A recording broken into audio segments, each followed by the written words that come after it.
So as we all know, The Sims 4 has been going downhill for a very long time now. It's getting worse and worse and worse, and EA haven't really bothered addressing most of the issues that Simmers have been discussing with the game, and they just continue to release packs without really bothering to actually deal with what's happening, and it's leaving a lot of people feeling really, really disheartened. And for some reason, EA have addressed these issues, and I'm saying for some reason because I'm like, EA never care about their player base. EA just care about money. They don't care about releasing stuff that actually works. I've spoken before a lot about technical debt in The Sims 4, and what that basically means is if you release something in a broken state, you're going to have to spend some time after that product has been released in order to fix it, which is basically work that you're not being paid for. So employees will be paid to fix issues, but they're not making money off these fixes because people have already bought it. That's why it's called technical debt. And because EA love to make money but not spend money, we haven't really seen much efforts to deal with this technical debt. But out of nowhere, they finally decided to address the issues. I haven't actually read it in full yet, so this is my blind reaction. So they've made a tweet saying, a message to our loyal community. To our community, we know that technical issues with The Sims 4 have interrupted your gameplay over time, and we recognize this has caused you much frustration. Today, we can share that we've assembled a team to invest in the core game experience, including tackling your reported concerns. This newly formed and focused team means we'll be able to increase both the number of fixes and frequency with which we ship these batched updates. Our first release is scheduled for the next patch later this month, May the 24th, with others following roughly every 2 months. The details of this month's release are in the laundry list, which is available now on the Sims 4 newsroom. Additionally, we'll continue making core improvements to the performance of The Sims 4. Our next patch will include some optimizations across platforms so the game uses less memory. As a result, you may experience fewer crashes, a better frame rate, and a more responsive simulation. Thank you for continuing to play and invest in The Sims 4. Our team is dedicated more than ever to developing great Sims 4 gameplay experiences into the foreseeable future, and we appreciate all your support as these critical improvements roll out. This is definitely something I don't know if anyone else has experienced crashes, but whenever I try and load into a lot, my game crashes at least like 10 to 20% of the time now. It's getting quite bad. And of course, the lag, which we're all basically experiencing. The only thing I will say is the Sims team have said many times over the years, we've created this new team to do this specific thing. And then they follow through with it for a couple of months. And then I guess maybe the team just gets dissolved and everybody forgets about it. And they've just kind of moved on from it. And so have Simmers. So I don't know if this is something that they actually stick to, because I will be honest, the Sims team are very bad at sticking to things. When they create a team, a couple months later, that it seems like they've just dissolved the team and moved people in different places. So I don't know if this is just a short-term thing to shut us up, or if they're actually going to follow through with it in the long term. So we will see if they follow through in the long term. So it will be interesting to see what's on the laundry list, because this comes with quite a serious thing. They've regurgitated the same statement here. They have said, we genuinely value your input, so please continue to report any issues you experience via Answers HQ. Funnily enough, Answers HQ is broken for me, and I can't actually submit anything because I tried to actually submit something once. I did it for a YouTube video when I tried playing with the grilled cheese aspiration for The Sims 4, which is in the base game, but it's actually broken, and it's been broken for years. And I tried to actually submit something in Answers HQ about it, and Answers HQ literally bugged out and glitched. So looks like Answers HQ also needs some fixing. I don't know how to report an issue about Answers HQ when Answers HQ itself is not working. I'd also like to mention that 99% of what's submitted on Answers HQ normally doesn't actually get a response or an acknowledgement. So I'd be interested to know if they actually have people who go through and read everything in Answers HQ, or if they only look at the top reported stuff. They've said this remains our primary source of information on player experiences. Although obviously it's important to report issues via Answer HQ, in reality, I know the majority of people will not be reporting their issues. The problem is there are so many issues that so many simmers are facing that we're just talking about on social media, but because nobody's actually putting these issues into Answer HQ, EA aren't necessarily maybe seeing them. I definitely think this new team needs to have at least one person who checks social media regularly in order to actually see what these issues are, and maybe encourage simmers subscribers to fill in Answers HQ by giving them a hyperlink to the issue to where they can upload the issue, because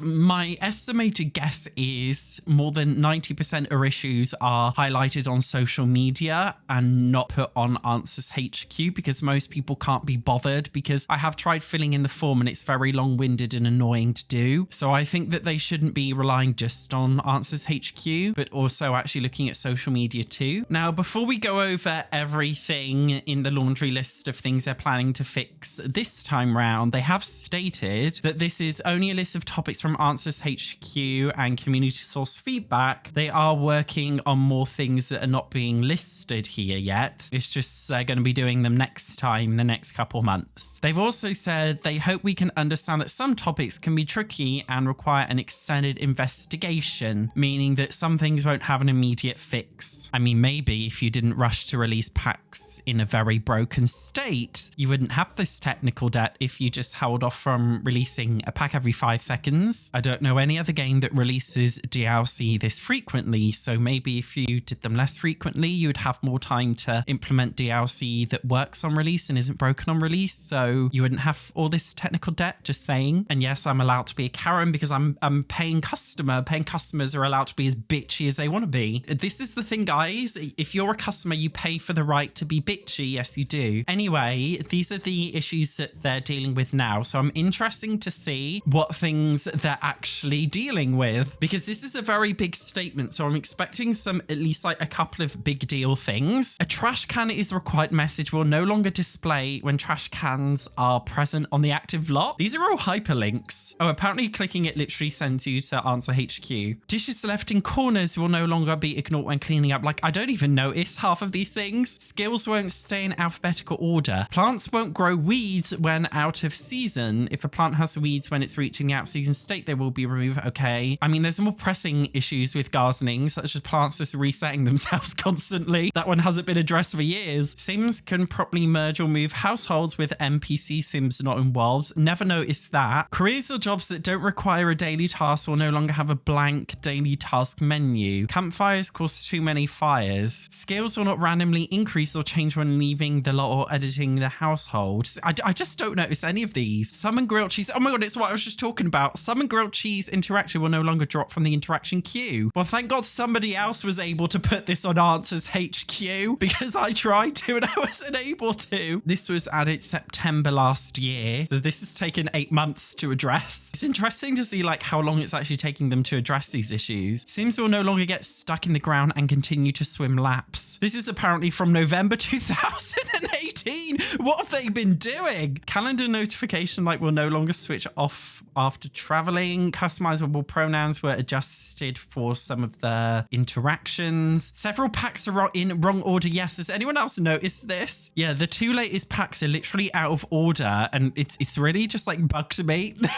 Has anyone else noticed and been bugged? A console issue switching from built mode to built map. There was a weird red bar. For cats and dogs, kittens will root downstairs properly. Small dogs and puppies will no longer root fail when using elevators. And cottage living hatchable and spoiled eggs will no longer disappear. Oh, dine out. This will be interesting. Order for table interaction will no longer get stuck in the interaction queue after waiter delivers food to the table. Home Chef Hustle players can now add waffles to the restaurant menu. Finally, more menu additions to come. Finally, we're getting more menu additions. Finally, they haven't forgotten about it. Although there needs to be a third bullet point here, which just says fix the pack as a whole, because there are literally so many issues with Dine Out. I can't believe we're just getting 2. Okay, eco lifestyle nose ring fix. For Rent, the most recent pack, we got some issues. Tourist location icons will now appear correctly when hovering over the Tomarang World Select screen. Although it seems that they haven't addressed landlord and tenant events not working, and they haven't actually addressed not being paid as a landlord, the 2 main features of The Sims 4 For Rent which are broken, and these have not been addressed. Also, the breaking in feature is also broken, and they haven't addressed this either. So instead of addressing the 3 main huge selling points about the pack being broken, they've instead addressed 3 smaller things, but okay. Get to work aliens will have changes to facial structure when growing up. Growing together milestones are being fixed. Teens cannot send in high school years, teens cannot send flirty messages to adults or household members. Has that always been there?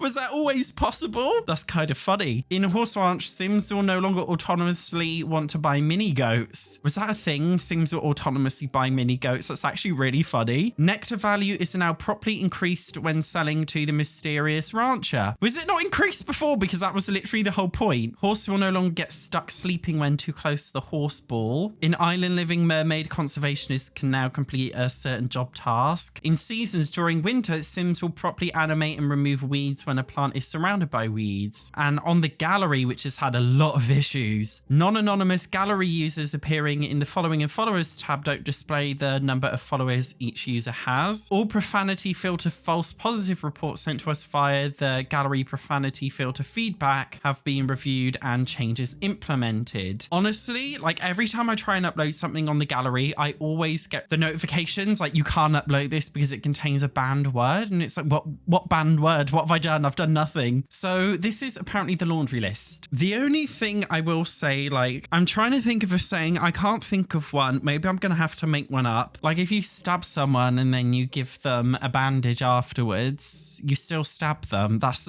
such a bad, like...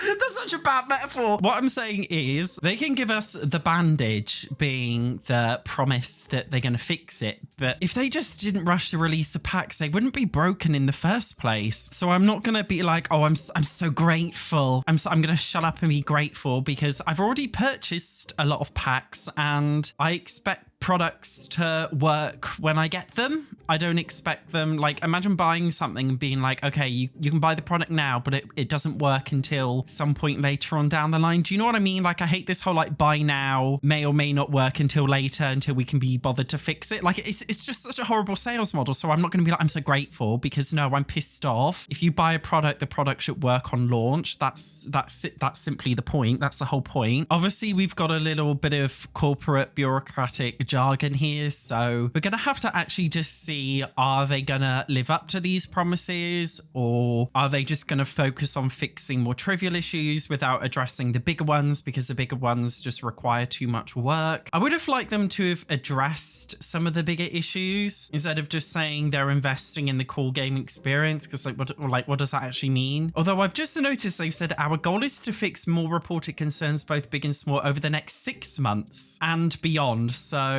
it seems like they've got a plan to at least 3 updates, because they said they're doing it every 2 months. So if that's over 6 months, that's going to be 3 updates. But then and beyond could mean, like, I don't know what that means. Does that just mean like this new team we've assembled may or may not exist within the next 6 months, like it's a trial thing? It's a bit weird wording. I just don't know, because they can talk the talk, but if they don't walk the walk, again, I don't think that's a real saying.